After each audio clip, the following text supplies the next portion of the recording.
Assalamualaikum warahmatullahi wabarakatuh. Perkenalkan, nama saya Gilang Ramadan Pratama dengan NRP 2330190, mata kuliah Kewarganegaraan kelas B.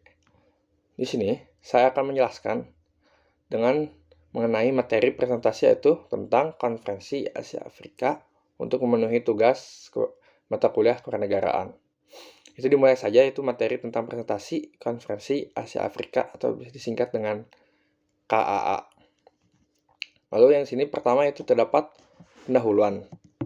Konferensi Asia Afrika atau KAA adalah pertemuan bersejarah pertama yang mengumpulkan negara-negara dari dua benua, yaitu tentu saja benua Asia dan Afrika. Lalu untuk membahas isu bersama, yaitu tentang kolonialisme, perdamaian dunia, dan kerjasama internasional. KAA atau Konferensi Asia Afrika menjadi tonggak penting lahirnya gerakan non-blok dan simbol bangkitnya solidaritas negara-negara berkembang. Itu mulai masuk ke latar belakang Konferensi Asia Afrika, yaitu kondisi dunia pasca Perang Dunia Kedua. Banyak negara di Asia dan Afrika masih dijajah bangsa Barat. Lalu munculnya dua blok besar, yaitu blok Barat, negara Amerika Serikat, dan blok Timur yaitu Uni Soviet, yang memicu Perang Dingin. Negara-negara yang baru merdeka ingin bebas dari tekanan ideologi dua blok tersebut. Untuk kebangkitan nasionalisme Asia Afrika, yaitu negara-negara Asia mulai merdeka seperti Indonesia pada tahun 1945, lalu untuk India tahun 1947, lalu untuk Pakistan 1947, dan banyak lain-lainnya negara yang merdeka. Bangkitnya kesadaran untuk memperjuangkan kemerdekaan negara-negara yang masih terjajah. Lalu peran Indonesia dan tokoh pendorong. Terdapat 5 peran di masing-masing 5 negara pemerkasa Konferensi Asia Afrika. Yaitu untuk Indonesia itu terdapat Insinyur Soekarno.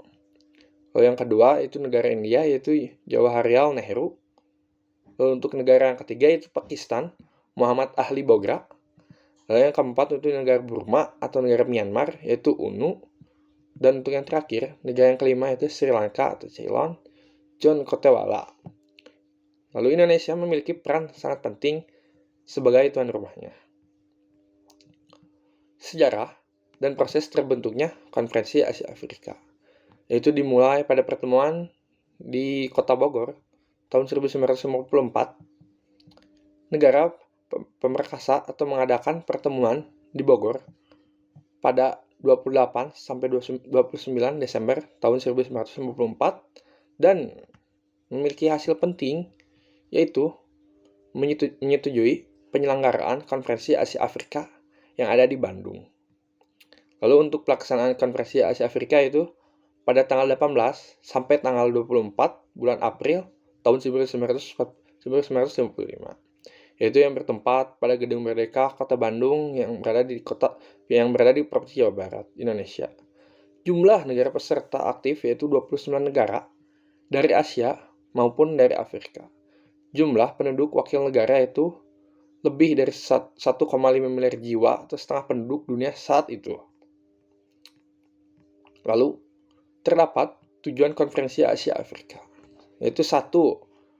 Menegaskan penolakan terhadap kolonialisme dalam segala bentuknya. Lalu yang kedua, memperjuangkan kemerdekaan negara-negara di Asia Afrika.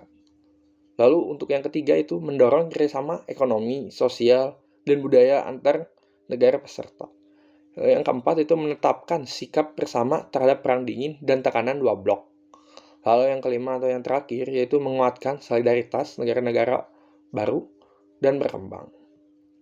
Lalu pembahasan selanjutnya itu jalannya Konferensi Asia Afrika.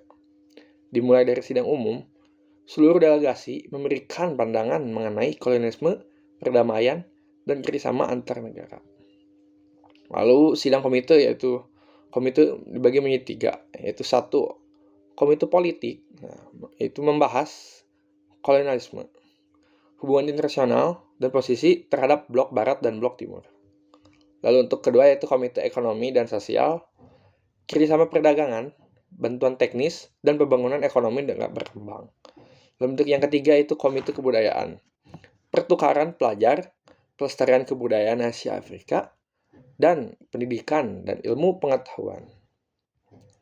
Lalu pidato terkenal Presiden Soekarno yaitu dalam pidato pembukaannya, Soekarno mengatakan, "Let's a new Asia and a new Africa be born." Pidato ini menunjukkan simbol kebangkitan bangsa-bangsa terjajah. Lalu keenam itu bahasanya itu isi pembahasan utama dalam konferensi Asia Afrika. Anti-kolonialisme, mengutuk penjajahan secara tegas dan dukungan penuh terhadap negara yang masih berjuang untuk merdeka. Lalu perdamaian dunia, menolak keterlibatan dalam perang dingin dan mendorong penyelesaian konflik secara damai. Lalu kerjasama ekonomi, perdagangan antar negara berkembang dan pengurangan ketergantungan terhadap negara barat. Kerjasama sosial budaya yaitu memperkuat identitas Asia Afrika, pertukaran budaya, pendidikan, dan penelitian. Dan terakhir yaitu perlindungan hak asasi manusia atau HAM.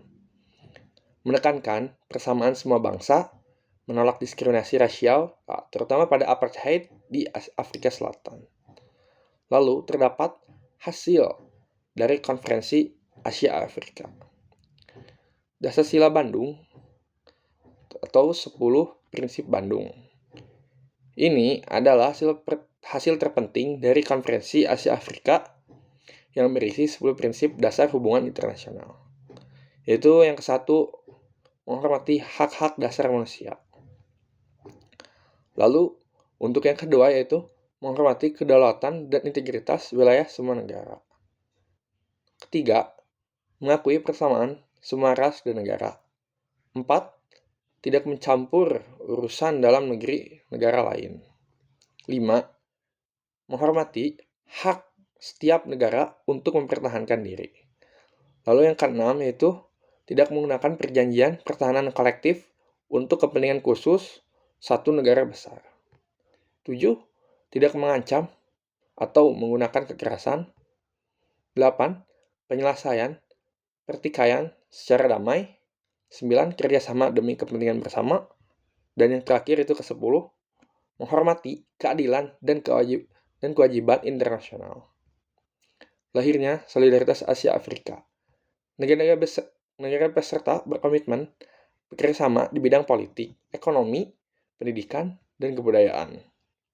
Lalu meningkatkan semangat kemerdekaan. Setelah konferensi Asia Afrika, banyak negara Afrika mulai merdeka antara tahun 1956 sampai 1975. Konferensi Asia Afrika menjadi inspirasi perjuangan anti-kolonial dunia. Fondasi Gerakan Non-Blok atau GNB, Konferensi Asia Afrika menjadi cikal bakal pembentukan Gerakan Non-Blok pada tahun 1961 yang mengutamakan kemandirian dari dua blok besar. Penguatan identitas dan pemersatuan dunia ketiga. Konferensi Asia Afrika mempertegas keberadaan Global South, yaitu negara-negara berkembang yang bersatu dalam memperjuangkan kesejahteraan dan keadilan internasional. Lalu untuk yang ke-8 yaitu dampak jangka panjang Konferensi Asia Afrika. 1.